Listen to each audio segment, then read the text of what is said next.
hearing. Let's bring in Michelle Malkin, syndicated columnist and author. She joins us today from out in Colorado Springs. Michelle, a lot has been said about this case and the rush to judgment because so many people came out and were so supportive of him when he first told the story, which, as we now know, was not true.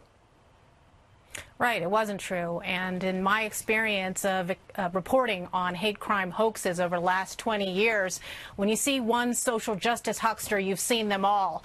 And I very early on called attention to some of the troubling contradictions, lapses, and complete nonsensical claims that were made 3 weeks ago. So I'm glad that all of the Johnny-come-latelys are finally now debunking this, because it was clear from day one when this story, quote-unquote, first broke in TMZ that it was a publicity stunt. And none of the claims that were filtered through TMZ initially made any sense. The idea that there were people in this liberal elite enclave in Chicago shouting at Jussie Smollett at 2 o'clock in the morning when it was below freezing as he was supposedly strolling around getting a sandwich didn't make sense. All of these questions were already swirling in the local media on January 29th, and it took this long for people to realize that the whole thing was a scam. Why is that? Because people were afraid.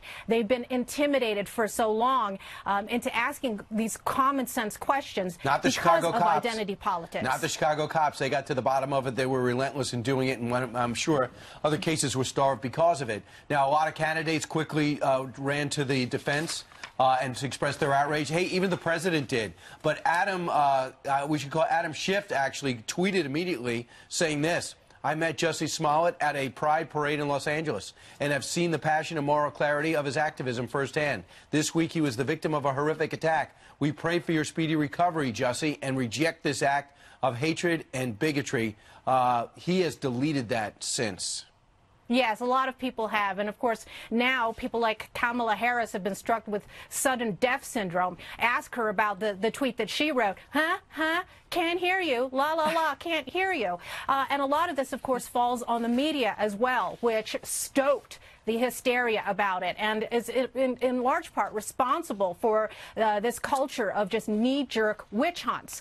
You know, my question is, who's going to be accountable here? At least with the rush to judgment on Covington, we now have lawsuits. But where's the recourse for all of the Trump supporters, of course, who've been smeared by this? Because now you've got Jussie Smollett's lawyers saying, oh, well, we need a presumption of innocence. Where's the presumption of innocence for people who support the president? You mentioned Kamala Harris. Do you remember this when she was interviewed on that radio show called The Breakfast Club? Watch this.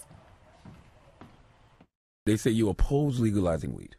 That's not true. I know. and look, I joke about it, half joking. Half my family's from Jamaica. Are you kidding me? Have you ever smoked?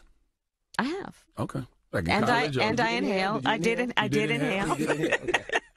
Well, one Jamaican had a big problem with that, how she stereotyped the fact that she's from Jamaica. Of course I've smoked pot. And it's her dad. His name's Donald Harris. He's an economics professor at Stanford University. He said, my dear departed grandmothers, as well as my deceased parents, must be turning in their grave right now to see their family's name, reputation, and proud Jamaican identity being connected in any way, jokingly or not, with a fraudulent stereotype of a pot-smoking joy seeker and in the pursuit of identity politics. What's your reaction?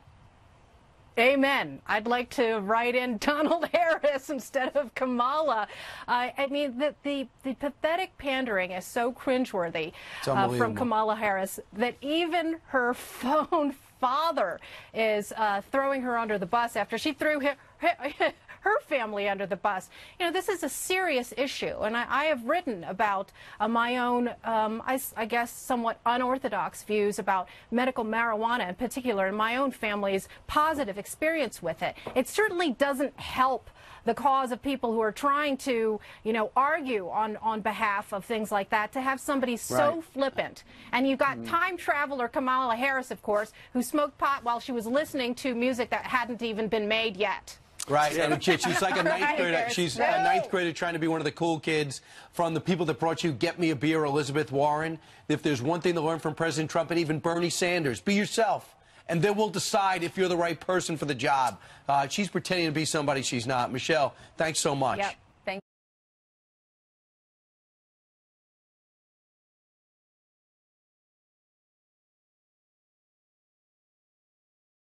It's 21 minutes before the top of the hour, and Jillian joins us. Good morning. Let's get you caught up on this story. The attorney representing the Covington Catholic student who is suing the Washington Post says the lawsuit is not just about money. Lynn Wood says Nicholas Sandmann's image is tarnished. Think about what this young boy is having to deal with at age 16 when the entire world saw him the way the media portrayed him, as literally the face of evil. It is inexcusable, reprehensible conduct by the media. And the Washington Post led the way. Sandmann's $250 million lawsuit claims the Post published a series of false and defamatory stories because he was wearing a MAGA hat.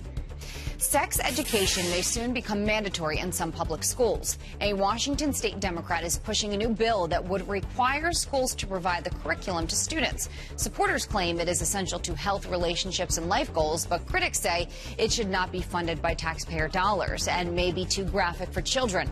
Sex ed is currently optional in Washington. This police canine is pumped up about fitness. Watch this.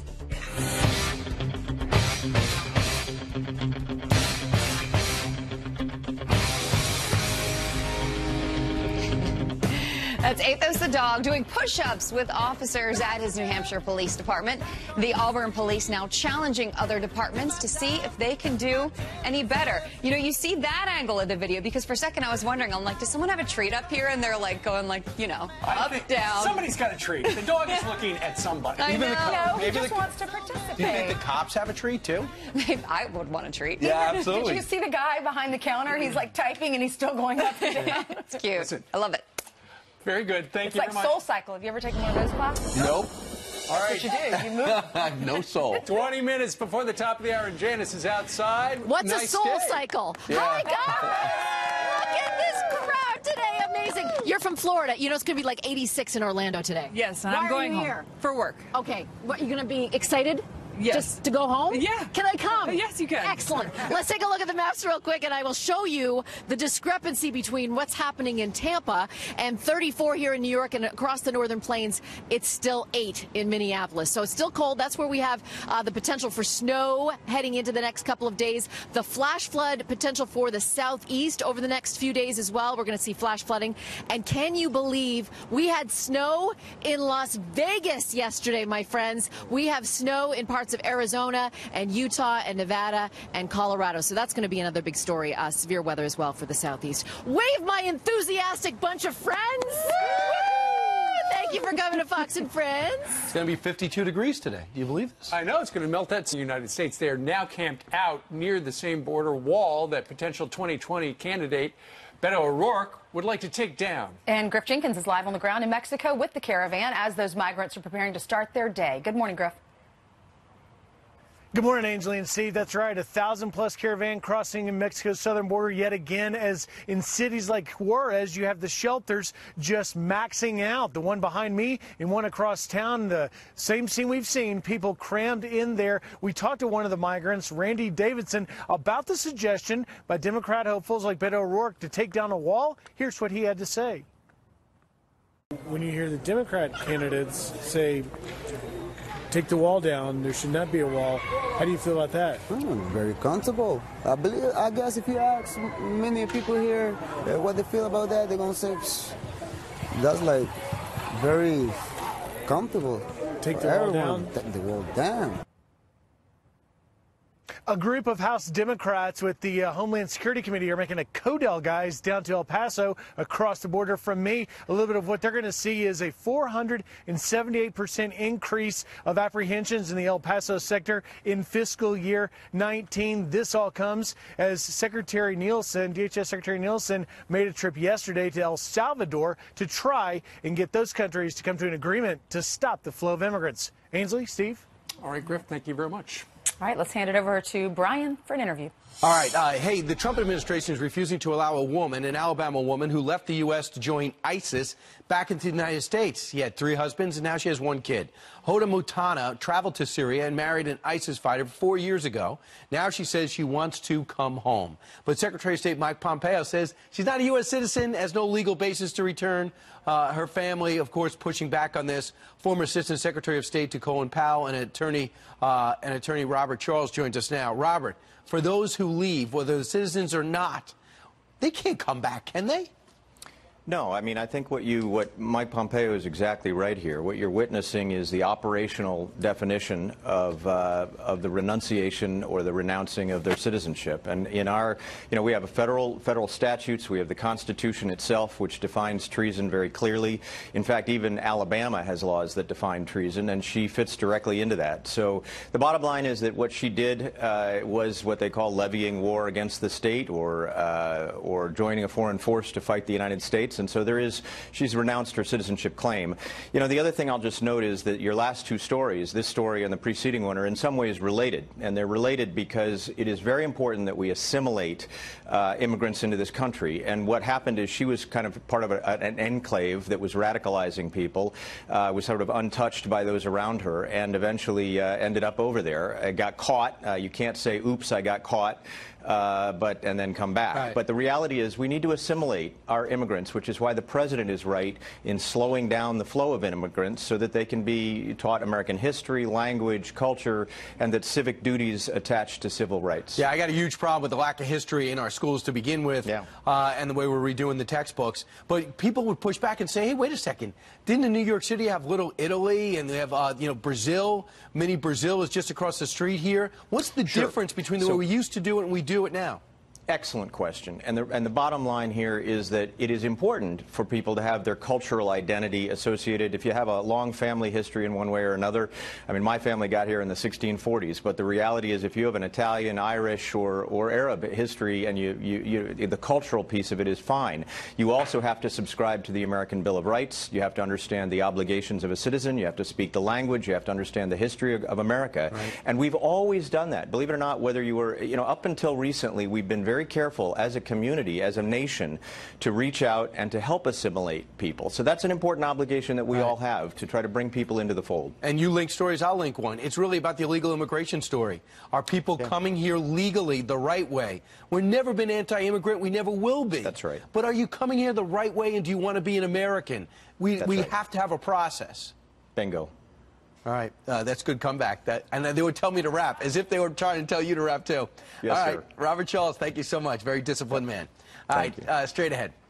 Many 2020 Democrats have some socialist ideas on their agenda, but which candidate is the most socialist of them all? America's Foundation compiles a list of the most outrageous courses offered at colleges all across the country, calling out the bias and sometimes very bizarre culture at higher education in America. Joining us now with a few of the more memorable classes from this year's report, Young Americans Foundation spokesman and recent college graduate, Spencer Brown. Hey, Spencer, thanks for being with us. It's great to be here. So y'all found 250 bizarre courses at 50 different schools. Which schools did you analyze? So this report goes through basically the top universities and colleges in America. So the Big Ten, the SEC, the Ivy Leagues, the top 10 U.S. News and World Report ranked colleges, and looks at what these students are actually being taught. And what we find every single year is it just continues this leftward slant and just gets more crazy and more tragic, as the title implies. Some of these are a little bizarre. At the University of Illinois, you can take a class called Gender in Gaming.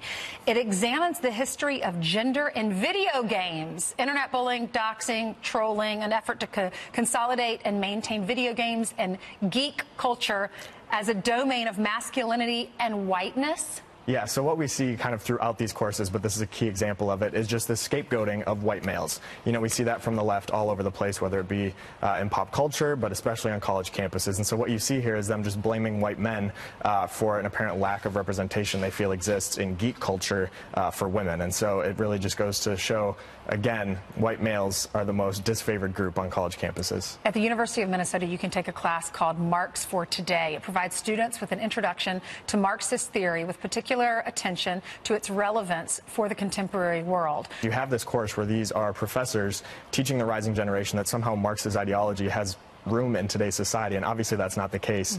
If anybody knows anything about Marxism, they realize that the end goal is socialism, and if you want to see how relevant that is today, just look at Venezuela. Clearly that's not where we want to be going, but at many universities that seems to be the slant that professors are leading students toward. Northwestern University, the course is called Unsettling Whiteness. What are your thoughts? Well, so that's one. A lot of these courses, when we're going through and surveying them, you don't even really know what the point of the course is. Because in this case, is it saying that whiteness itself is unsettling, or is it saying that we need to unsettle whiteness as an institution? And again, it's just this anti-white bias that we see on college campuses all over the place. And at Middleburg College, you can take American misogyny. This is, I think, a really good indicator for the double standard that exists in higher education. Because if you look at what they go through, they talk about politics, they talk about the age of Trump, somehow implying, that under President Trump, misogyny has had this massive resurgence. But if you look at the left, they're the real misogynists. How many conservative women were said that the only reason they supported the president was because their husbands made them? And I'm willing to bet that's not covered in that class. Yeah, and these courses are not cheap. They're expensive. And what do they get? They don't get a degree. To learn about video games. Right. They don't actually learn anything like how to manage your finances, how to get and land a job. Recent report shows that almost 40% of American millennials are underemployed. And that's probably because they're getting classes in, unsettling whiteness rather than how to start a business. All right, Spencer, thanks for being with us. Thank you. You're welcome.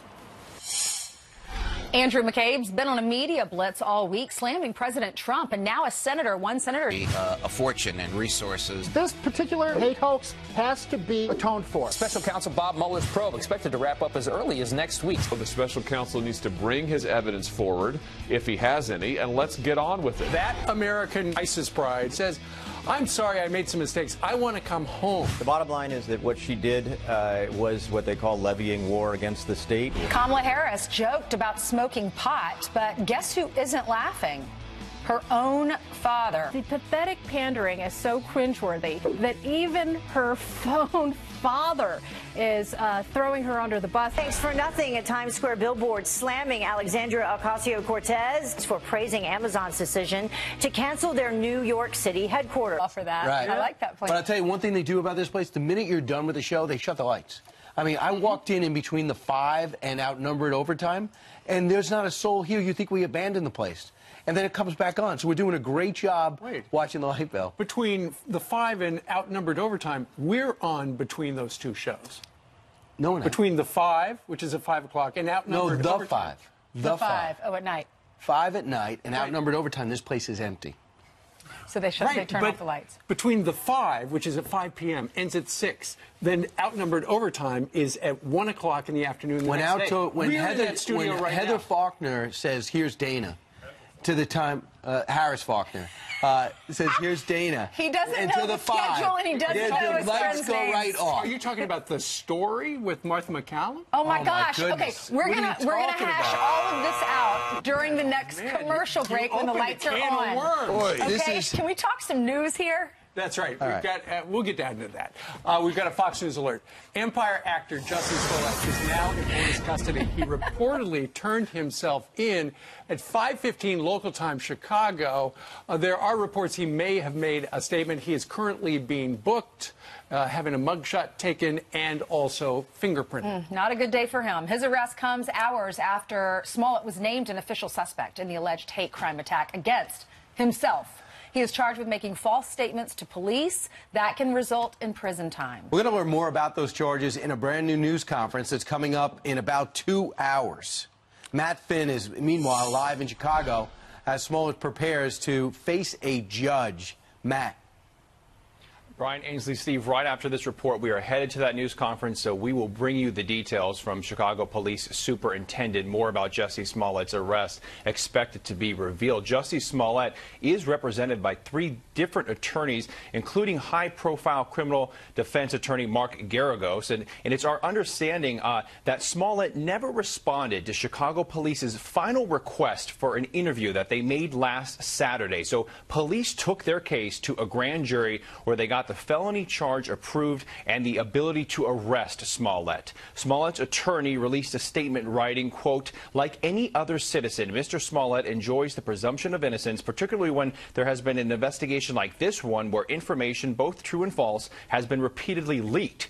Given these circumstances, we intend to conduct a thorough investigation and to mount an aggressive defense." New surveillance video also shows the 2 brothers that allegedly carried out the hoax with Smollett purchasing supplies for the attack, including black masks and a red hat, which Smollett reportedly instructed them to purchase. The brothers' attorney says they received some type of money from Smollett, but not in the narrative the public thinks. Chicago police say they do not expect to charge these brothers. The brothers' attorney praises Chicago police's meticulous investigation and says the truth will be revealed. This story has a lot of complications to it. We're not trying to hide anything from the press, but we wanted to make sure that everything checked out. Over the past few days, we've been trying to figure out exactly where Smollett has been. We have not been able to confirm that, but now we obviously do know he is here in the city of Chicago. He is in police custody, and in a few hours, he will be transported to appear before a judge. Brian, Ainsley, Steve. I wonder what excuse he could possibly have for this. Well, thank you, Matt. There was one story out this morning out of Chicago that he had made a statement to police when he was taken into custody. Then there, something I just saw said he had not. Nonetheless, when they do have that 10 a.m. Chicago or Eastern time, we believe, press conference, I would imagine that is when we will get word of any statement he said. Plus, we'll probably get a look at the first mugshot, if that is. Yeah, it has been such a fascinating story to watch. We all want to know the truth, and if this really was a hoax, and if it is, how horrific that would be. But it's something everyone's talking about. Judge Napolitano was on with us earlier, and we were asking him, do you think he was truthful with his attorney? He said, I don't think so, based on this. Watch. Cost the city and Cook County a fortune in resources and money. I am going to guess he did not tell his own lawyers the truth. If he told his own lawyers the truth, there was a time, maybe 4, 5, 6, 7 days ago, they could have gone to the prosecutors and worked at a deal. Now it is too late. It is too late. Plus, the big question is the brothers apparently told the grand jury yesterday, according to TMZ, that they had nothing to do with the letter. So who put together that hate letter that apparently arrived at the Empire headquarters a week before this staged attack? And the story is that he was Jussie Smollett was so disappointed that it didn't get a bigger reaction. That's why they staged this supposed hate attack. A series of some of the worst decisions you could possibly imagine, it seems. Meanwhile, about how it's handled, it's amazing how hopeful many in the media were that this whole thing would end up being an anti-Trump story that you could ultimately blame President Trump for. Listen. There's a real distinction to be made here between the way a lot of the local media out in Chicago handled this and the way the national media handled it. The local media in Chicago did pretty well on this story, and I think the reason was that to them it was a local crime story made into a big story by the fact that we had a celebrity as the alleged victim. The national media, I think, looked at this story and decided it was a Trump story, because in the national media, particularly in Washington, there's only one story all the time, and it's Donald Trump. And to most of them, it's Donald Trump and how awful and dangerous he is. So any story that, alleges that Trump supporters have, in the crudest and most bigoted way have assaulted somebody fits right into their view of Trump and of his supporters. Right. It's amazing that people have even segued. I've been watching some other shows. They even segued to, well, even if this isn't true, it doesn't matter. Donald Trump has still brought hate in our country. All right, really? We're taking a fake story and beating Donald Trump over the head with it. Right. Well, there was a rush to judgment initially, and now a lot of those people who said it was one thing have had to backtrack. But people are wondering why he would even do this. He's a famous actor. Right. Why needing the extra attention if he did do that? Oh, he's an activist, an anti-Trumper, obviously. It's 7 minutes after the hour. I couldn't believe this was true. I had to hit the side of my iPad 3 times. Yeah, right, I know. The first story. It's over. Yeah, it might be over. Yeah, the first story in Drudge said that Mueller probe to be wrapped up as soon as next week. Right. I think Drudge attributed that to CNN at that point. And it does line up when you think about the fact that we heard in the last week or so, that Rod Rosenstein is going to step down as his job. The president's already going to nominate somebody from the Transportation Department.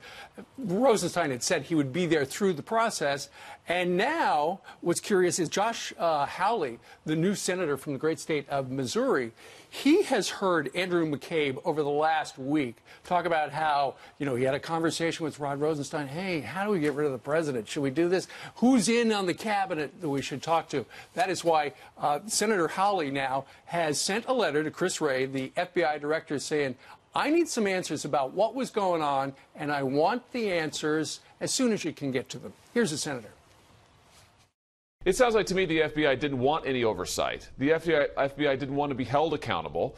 And when the president and others tried to do so, they retaliated against him. So I want to know. I want to hear from the FBI I want to know who launched this counterintelligence investigation. I want to know why. I want to know who oversaw it. I want to know who was involved with it, and I want to know now. We need to have oversight here. That's why I've demanded answers from the FBI, and I'm willing to take whatever steps are necessary to get those answers. Mueller has to deliver the report to the new AG, William Barr, and then the report is not required to be made public. And then Mueller is required to explain his reason for prosecuting or not prosecuting anyone named in that report. Yeah, there is a sense that Mueller wanted his interview with the president. He got written questions. He's going to close it out with that. Never look for a subpoena. Guess he had enough answers. The word is the Mueller team was looking heavily into his attempt. Was there an attempt to obstruct this investigation between his tweets and what he's done behind closed doors? There's been 26 individuals who have been indicted for this. The Russians are never going to see any problems with it.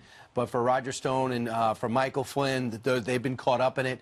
There's a sense now in Washington, as Jonathan Karl alluded to about 3 weeks ago, that this will not be the smoking gun to take down President Trump. And if it's not, what are Democrats going to do since they've spent the last 2 years lauding and protecting Robert Mueller? They'll look at Adam Schiff's investigation now. But ultimately, try to find something. It was all about Russia collusion. You know, those people who've been arrested, the Russian bots, the bot farm and stuff like that. We arrested all the bots. There was no Russia collusion that we've seen so far, but we still have to wait for that report. It could come out next week. Yeah, if I'm going to have time, I'm going to try to get through that. No more bots. I think it's going to be very interesting, although a lot of people won't accept it. I'm asked every day if I'm a robot or not in some form, and I am not a robot. We need a very awkward toss. We haven't had one in a while. We haven't had one. I've got one. I've got one. So joining us now before... No, you can't love the before toss. Outnumbered overtime. Here's Jillian. I see where you were both going with that. I did sitting in the back too. actually. All right, let's get you caught up on the news that we're following, starting with this. A Coast Guard lieutenant accused of will not run for Senate in 2020. I love Kansas. I'm going to be the Secretary of State as long as President Trump gives me the opportunity to serve as America's senior diplomat. It's ruled out. I'm here. I'm loving it. The former Kansas congressman was reportedly being urged to run for Senate by Majority Leader Mitch McConnell. Longtime Senator Pat Roberts, also a Republican, is retiring at the end of his current term. Just call him Honest Abs. This shirtless statue of Abraham Lincoln, which has been around for a while, by the way, decades, is now going viral after someone tweeted it saying, quote, reminder that the Los Angeles Federal Courthouse has a statue of Abraham Lincoln where he's a shirtless young stud suggestively tugging at his waistband like a Sports Illustrated swimsuit model. Someone tweeting back, quote, the separation of shirt and state. There are a lot of really funny puns online. Like, this is where the internet is at its finest. Not Honest Abe, Honest Abs. It looks like a clothed statue of David, but then you see his face. It's like Abraham Lincoln's face. He was a very good wrestler, strange. probably a very good shape. I don't know what he wrestled at. He was tall. Right. He was tall. Chopped a lot of wood. Marfan syndrome, they think, maybe? That is We're not really sure. Long arms, yep. All right, 8:13 now. Okay, the number is shocking. 500,000. Right, here we go. As Democrats get ready to challenge President Trump's emergency declaration on the border wall, a new study reveals 500,000 illegal aliens are projected to successfully cross the Mexican border this year into our country, undetected by Border Patrol agents. Steve Camarata is the research director for the Center of Immigration Studies. He joins us now. Steve, we focus on how many apprehensions and how many cross. How do we know what we don't know? Yeah, well, there are several ways to look at this. And that 500,000 figure doesn't necessarily just mean the border. It can also include people who overstay a visa. But it's clear that at minimum 200,000 people, but more are expected to do it this year, successfully illegally cross the border between the ports of entry. And we know it because they show up in census data and some other data sources. So there's just no question about it. Well, I should say, it's a pretty solid estimate, and actually it's been true for a while. The number of people who get caught also can give us insight into how big that number is. So in addition to Census Bureau data, some administrative data, the number of people getting caught, we do have a pretty good idea of how many people likely successfully cross the border, and that number has at least been 200,000, and then you're looking at about 300,000 people successfully overstaying a visa. They come in on a tourist visa, don't go home, that sort of thing. So where is it trending? A lot of people say, hey, the numbers aren't as bad as the president makes it out to be. Over the last 5 years, the numbers were higher, they're going down. What do you say to that? Well, there is some evidence that the level of illegal immigration into the United States is not as high as it was, say, a decade ago. The last year looks to be pretty high. We don't have all the complete data for that, and the year before that looks to be high. So here's the bottom line, and your listeners can decide, is it a crisis? How big of a problem? Everybody still agrees there's 10 to 12 million people living in the United States illegally. There's about 17 million people here if you count U.S.-born children, that is illegal immigrants and their children. 500,000 new people settle in the United States illegally each year. 250,000 cross the border successfully, 250 to 300,000 overstay a temporary visa. Those numbers are enormous. Maybe the way to think about it is the number of people settling in the United States illegally each year is roughly equivalent to the population of Atlanta. These are big numbers. Big numbers, and now they're more families, and they're not from Mexico. They're from OTMs, other than Mexicans, which shows you there's something with our Central and South American policy that's giving off mixed messages. Steve, we'll see. We got 4 Democrats going to the border to see for themselves if it's a crisis or not. I look forward to seeing what they have to say. Steve Camarada, thank you. Thanks for having me. All right, straight ahead. Many 2020 Democrats have some far-left ideas on their agenda. But which candidate is the most socialist of them all? We'll be giving out trophies. Our socialism scale is coming your way. Plus, it's the world's largest heavy equipment auction, and it's happening today. Jeff Flock has a preview of what's on the auction block. Hey, Jeff. Right in the middle of it, and I can almost not hear you because of the sound. Look at all. The largest heavy equipment auction is happening right now. Wow, look at that. I didn't even know this existed. Thousands of people from all over the world come together down in Florida. Millions of dollars worth of equipment is up for grabs. Right, people got to buy it. Jeff Flock is from our sister network, Fox Business. That is so cool. Hey, Jeff. It is. You know, this is just incredible. If you were here, I mean, take a look at this. This is not the half of it. There are literally thousands of pieces of heavy equipment, you know, everything from these articulated dump trucks to bulldozers to this guy over here. This is what they call, what is it, Kieran? What do they call this? This is a elevated motor scraper. Now, the business is booming right now. The economy is booming right now. So there's tremendous demand for this thing. Oh, absolutely. So, you know, there are small and mid-sized businesses that would love to take that piece of equipment and go to work with it tomorrow if they can. Kieran Holm is with Ritchie Brothers, and they do these auctions. This is the biggest, though, in history. Absolutely. Biggest in history. Over 13,500 pieces. One of these pieces of equipment which you build roads with and that sort of thing, that would typically go for, what, $500,000? $500,000 new, you bet. What can I get one here today for? I mean, you might pay $100,000, $70,000. This is an unreserved auction, so you're going to pay what you want to pay. No reserve on this. Correct, every single piece. And when the economy booms, this is when this thing That's right. I mean, these folks are clearly very, very bullish about the economy. They're willing to go and invest in equipment that they can put to work for the next few years to come at least. Gotcha. Before we get away, hey, Chad, run with me over here, because I'll tell you, you just can't believe this goes on for acres and acres. How many bidders and how many pieces of equipment? So we've got over 13,500 pieces of equipment. We have right now over 12,000 registered bidders, which equals the number of people we had last year. Last year was a $278 million sale. Amazing. Yeah. Booming economy, booming business of auctioning heavy equipment. And if you need a front-end loader, I can get one for you cheap. I need a forklift. Brian, what do you need? Well, I have backhoe. I have one of. No, I got plenty of backhoes. I have one of everything, but I'm just gonna just remind me to change the oil in them. Good luck, Jeff.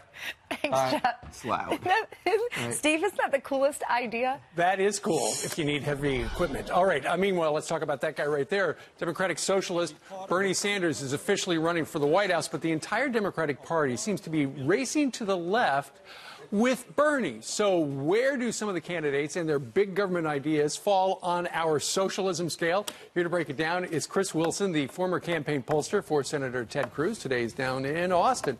Chris, good morning to you. Good morning, Steve. Okay, so last time, 2016, Bernie Sanders came close to Hillary Clinton, and now he seems to be the business model because so many of the Democrats are racing to the left, but nobody is really out Bernieing Bernie at this point, are they? No, well, you have to give Bernie Sanders credit for consistency. If there's an idea out there that will drag America into mid-20th century style European socialism, he's for it. And if there's not one out there for it, he'll invent one. I mean, whether it comes to trying to take over the entire economy through the Green New Deal, to massive tax cuts, to eliminating private health insurance and Medicare for all, it is really remarkable how far to the left he's gone. And, you know, it's really, when you look at the way in which the entire Democratic field is aligning themselves, they are walking right into what I think was the brilliant trap set by President Trump during the State of the Union, in which he made the call that America will not become a socialist country. Okay, so let's look at some of Bernie's issues on a socialism scale. So, Chris, as we look at the screen, far left is socialism, and then you have Bernie Sanders' standard. And then to the right is actually, since these are all Democrats, is the center, and that's Amy Klobuchar. So you've got Bernie on the far left, Amy Klobuchar in the center, and then closest to Bernie, you've got Kamala Harris, Elizabeth Warren, and then closer to Klobuchar, you've got Cory Booker. Right. Well, I would say, you know, Klobuchar is interesting. It's going to be interesting to watch, particularly as it works itself out into the debates, because she's trying to become what you would classify in the modern Democratic Party as a moderate, but in the just 4 to 6 years ago, we would consider to be the far left. And she's doing that in a manner that isn't really all that in fashion today in the Democratic Party, which is incrementalism. So I almost feel kind of bad for her staff as they begin to gin up a presidential campaign. They'll build a team around her, and then they're going to find very quickly that there's not a real taste for that or appetite for it in the Democratic Party. Right. I think when you come to look at the other candidates, I mean, Elizabeth Warren is, that's a campaign that I really believe is kind of almost stillborn in the sense of she can't even rise to the polls in New Hampshire, which is in the same media market as Massachusetts. And her signature policies of regulating Wall Street are almost too moderate today, where you could say that eat the rich has become their battle cry. And it's, you look at the other candidates that are kind of fall in between, whether it's Kamala Harris trying to eliminate modern all health, private health insurance, but at the same time, her policies tough on crime are closer to Bill Clinton, really, than they were to AOC. So she's going to have a tough time defining herself. All right, let's define their tax policy once again. Far left, closest to socialism, is Bernie. Then you got Amy Klobuchar in the center. Then you got essentially the same lineup in the center. You got Kamala Harris, Elizabeth Warren, and Cory Booker. Yeah, well, what's going to happen here is you're just going to see them all race to the top. I mean, how much of a percentage it's almost going to be like a bidding war. Can we, jump on top of each other? I think where it begins today in February of 2019, sorry, is going to be very different from where it is in the primaries. And again, this is where the debates are going to come down. You saw this to a little bit in the Republican primary in 2016, and you'll see the Democrats do it as well. Just kind of outbid each other. Who's going to raise taxes the most? Exit question. I've heard in the last week or so a number of Democratic strategists talking about, well, we're not really talking about socialism because we're just talking about social programs. Because if you, so many people have equated Social Security with socialism. That's what the Democrats say. What do the Republicans say about that? I think, again, it gets back to my original point, which just kind of plays right into the hands of where Donald Trump tried to set out in the State of the Union to define this race. If the Democrats follow the lead of their new hot media stars like AOC and race to the left, and Bernie Sanders is potentially, there's a good chance of being their nominee, this becomes a campaign between capitalism versus socialism. It's an easy choice then when people do vote in a couple of years. All right, Chris, thank you very much. You bet. Thank you. All right. Speaking of the left's priorities, Elizabeth Warren says, forget the border. These are placed by some folks who are aligned with the president to try to make her look bad. Let's go to Dana Lash. She's a nationally syndicated radio host and the host of the Dana Show. Joins us right now in Texas. Hey, Dana. What do you make of this billboard talking about how AOC helped derail the Amazon deal?